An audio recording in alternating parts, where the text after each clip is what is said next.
Hey guys, how are you? It is Max Powers, Bigfoot Hunter, and I am still in the Corona bunker. Numbers are going up. I'm still in hiding. I would love to just get out in the woods, but I don't have the go-ahead yet. I think it's probably safer in the woods, frankly, so I don't know why I'm not out there. Let's see. 2 new channels I've been checking out lately. One is, it's Louis Chidwick. He is a researcher in the UK, and he's pretty well informed with all things regarding nature. And he has this great channel where he goes out and finds evidence, but can also talk about why he thinks it's evidence in a very informed, yet down-to-earth kind of way. So that's Louis Chidwick. It's a great channel. He doesn't have many viewers. He should have way more. So please not only watch him, but like his videos and subscribe and comment to get him kind of in the loop as far as, Bigfooters out there. Who else do we have? Yeah. So this winter was kind of slow, and Cryptids, Myths, and Mysteries with Lee McNew slowed down on its videos. He's back. He's back and he's committed. And he's just a down-to-earth kind of guy who goes out in the woods and looks. He doesn't limit his scope to just Bigfoot, which is why it's Cryptids, Myths, and Mysteries. But it's a great channel. He doesn't have nearly enough viewers. If we could get him to 1,000 viewers, then he can go live. If you watch his videos, I think you'll see that this is just a, reasonable, rational, down-to-earth kind of guy who wants to find out just what's going on, just like the rest of us do. So check his channel out if you would. And then there's the non-Bigfoot channels that I watch, people who are out in the woods. And I had mentioned him a few weeks back, but Venture 4-Wheel Drive, the guy's name is Chris Shantz, and he's an overlander. He drives a big Jeep with a rooftop tent and goes full-time on the road. I've heard howls and things like that in the background before. The last 2 weeks, the most recent video doesn't have anything, but the 2 before that have interesting stuff. I didn't think it had interesting stuff until I saw the second of the 2 videos that I'm talking about. I will put links to both of them as well as timestamps below. But the second one, which is a few miles up the road really from the video from 2 weeks ago, he finds a huge teepee structure, all kinds of logs down, all kinds of structures around. He only gives it about 2 minutes on his channel, but it's enough to make you, if you're interested in structures, you should check it out. He, as someone who's out in the wood, kind of gives like a interesting look. Like, what is this? Where did it come from? And why would anyone do this?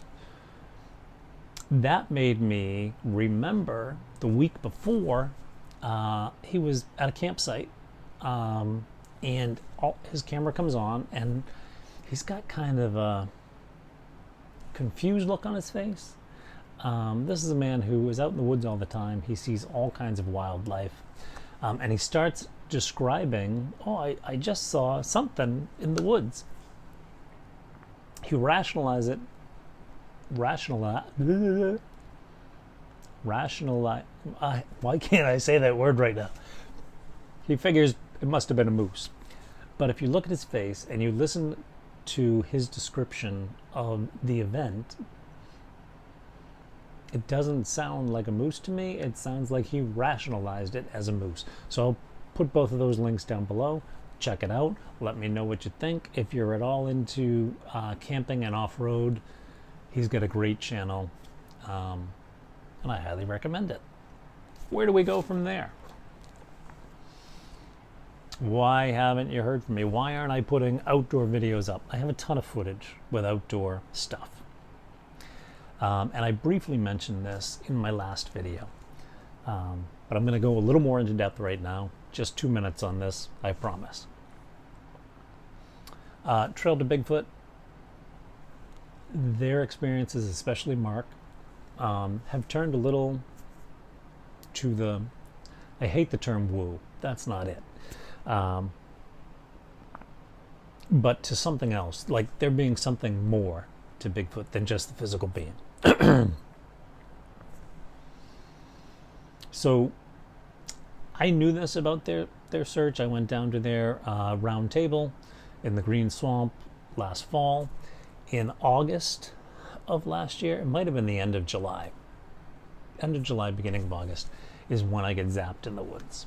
Once I got zapped in the woods, which is a bizarre thing, and is it infrasound? I don't know what that stuff is. I'll talk about that at another time.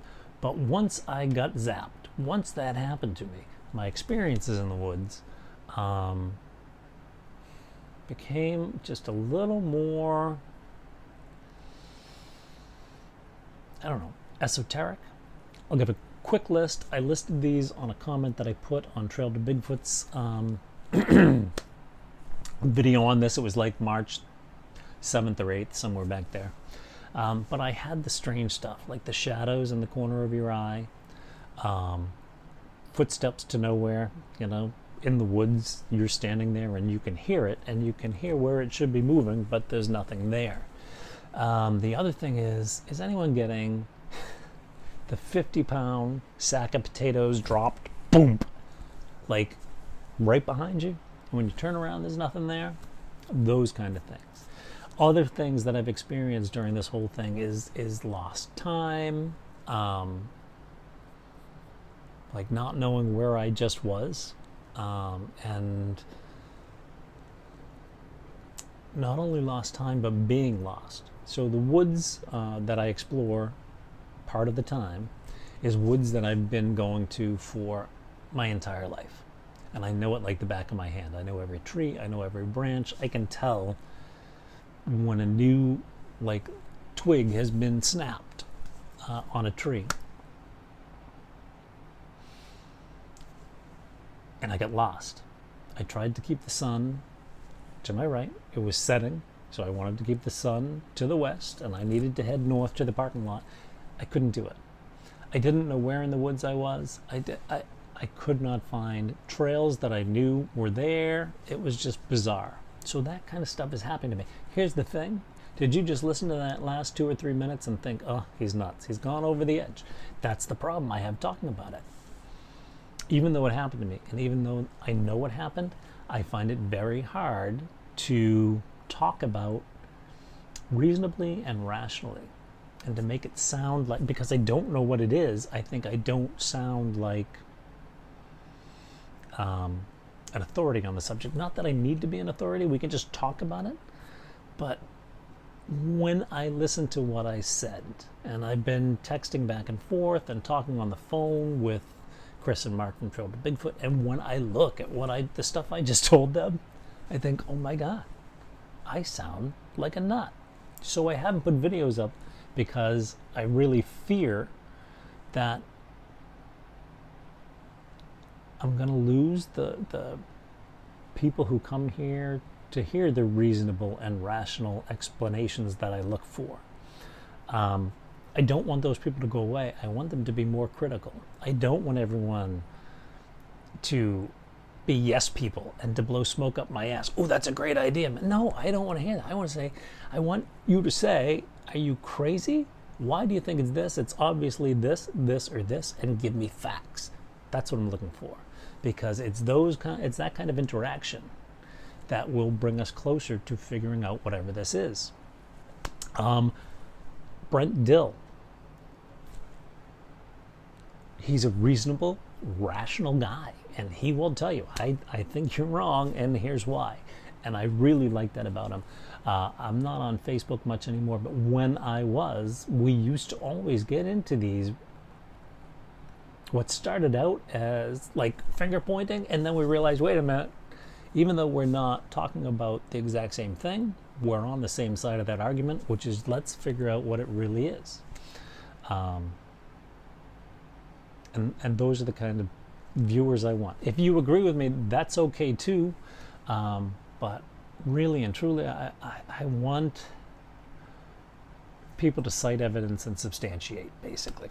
So I will put those videos up once I figure out how to do it in a way that doesn't make me look like some kind of wacko. Yeah, and I guess that's all I wanted to hit on today. Let me quickly tell you about my schedule that's filling up, because obviously now I have to work on those videos and put them out. Today is Sunday the 5th, and on next Sunday, the 12th, I will be filling in for Kevin from SoCal Forest Ninjas on the podcast Bigfoot Research Evidence podcast, which I've been on before as a guest. Now I'm going to sit in as a host, which ought to be fun because the guest is going to be MK Davis. If you have questions for MK, please put them down below. The following week is the 19th, and I will be sitting in with Daniela Agliola on Hidden Existence, the Anything Goes discussions, which is awesome. I don't know if you've watched her show. She's still on Bigfoot Odyssey, but she also does her own thing. She's got a couple channels going, and I like the direction they're going in. Generally speaking, she's got reasonable, rational guests who are willing to discuss things, and I like that. So I will be on that on the 19th, and then on Sunday the 26th, I will be back on the Bigfoot Research Evidence podcast with Lewis and Kevin, and I don't know what we'll talk about. Something new, I hope. All right, so that's it. This video's gone into, I thought it was going to be a 5-minute video. It's a 12-minute video. I'm sorry. I will come up with more stuff for you. There is some stuff I'm working on, structures. No one's ever seen him do that before. That's not entirely true. If you look on one big website, I won't mention, it's a 4-letter word, you won't find anything that shows people. I've been looking. Start out in your area with those and read every possible sighting or description of sighting, Class A, Class B, whatever, in your area, and then look outside of that, because there are other sources out there. I don't necessarily have any to give you, but when you start going outside of that, you start to find that sightings have different information. And that different information, I have found people who have witnessed Bigfoot's building structures. I am hunting them down. I'm chasing down authors to articles. I'm chasing down the actual people with the sightings. A lot of these sightings are old, and I'm afraid those people are no longer around, but there is evidence to the something more. All I want to do is look into it, see what these people have to say, and I will let you know. But there's a lot of that. The other thing that I'm looking into is how do we get a better picture of Bigfoot, and I will probably be back with an article on that after I talk to MK Davis, because I'm going to bet he knows. All right. I probably should have been leaning back here before. That's it. I'm Max Powers. I hope you didn't get bored and dozed off. I should put a really loud noise at the end just to wake you up. But thanks for tuning in, and I will talk to you guys later.